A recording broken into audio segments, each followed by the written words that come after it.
एक रात रमेश बाबू अपनी पत्नी कविता के साथ शादी की पार्टी से अपने घर को लौट रहे थे।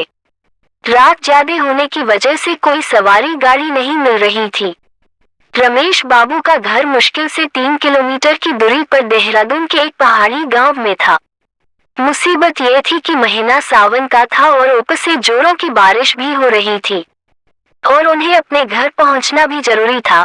अतः उन दोनों पति पत्नी ने पैदल ही घर जाने का निश्चय किया और वे दोनों आगे बढ़ने लगे।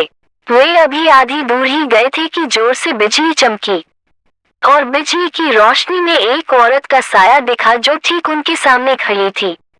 इस सुनसान सी सड़क पर रात के अंधेरे में अकेली औरत को देखकर डर गए और मन में तरह तरह के विचार आने लगे कि कहीं ये कोई, खैर जो भी हो देखा जाएगा।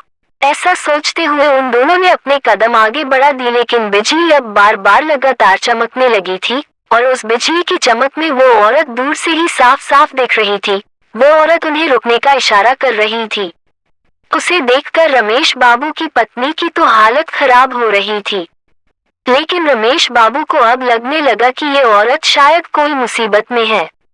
रमेश बाबू जब रुके तो वो औरत उनसे हाथ जोड़ते हुए बोली, भाई साहब प्लीज मेरी मदद कीजिए। तेज बारिश और पहाड़ी ढलान होने की वजह से मेरी गाड़ी का एक्सीडेंट हो गया है। मेरी गाड़ी इस पहाड़ी ढलान से नीचे गिर गई है। उसमें मेरी 1 साल की मासूम बच्ची है। प्लीज आप दोनों उसे बचा लीजिए। इतना कहते ही वो औरत आगे आगे चलने लगी और न चाहते हुए भी रमेश बाबू अपनी पत्नी के साथ उस अजनबी औरत के पीछे पीछे चलने लगे।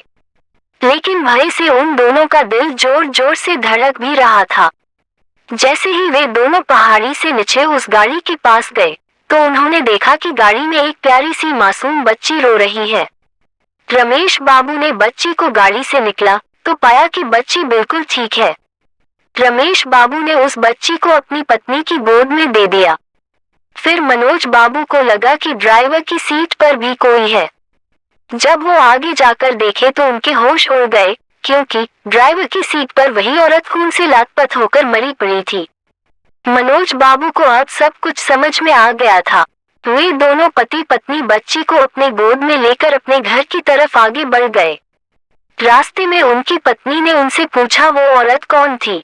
फिर वो औरत दिखाई क्यों नहीं दी। कहीं वो कोई। रमेश बाबू बोले वो एक माँ थी, मरकर भी अपने बच्चों के लिए तड़पती है जो, वही एक माँ थी वो। रमेश बाबू की ये कहानी सुनकर मेरी आंखों से आंसू निकल गए। दोस्तों, अगर कोई मुसीबत में हो तो उसकी जरूर सहायता करें। क्या पता हमारी एक छोटी सी कोशिश किसी की जिंदगी में बहार ला दे।